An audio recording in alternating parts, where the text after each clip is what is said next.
Thank you. Tan Singh Desi.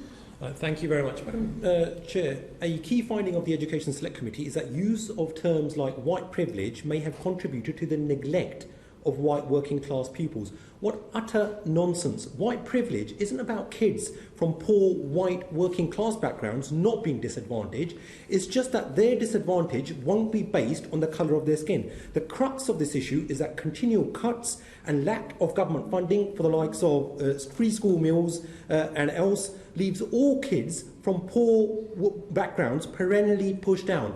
I usually have a great deal of respect for the Honourable Member and his Select Committee, but does he feel a sense of shame or guilt for having facilitated such findings, which itself drew from a much discredited report from the Race and Ethnic Disparities Commission to try to inflame the Tory culture wars, gain newspaper headlines and further stoke divisions and tensions within communities?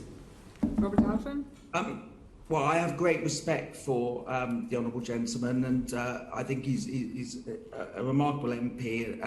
But I completely disagree with what he has said. And let me just make it very clear: the problem with white privilege, using this terminology as is ever spreading, is wrong-headed for three reasons. It's wrong-headed because it implies a collective guilt when individuals should be responsible for acts of racism.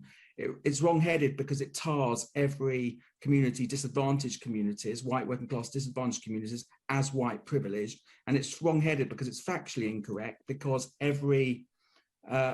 almost every other ethnic group does much better, that are on free school meals, that does much better than their white working class counterparts on free school meals. And he's mentioned the funding issue. I have campaigned for more funding. I had all the time. We did a previous committee report on asking for a long-term plan and more funding.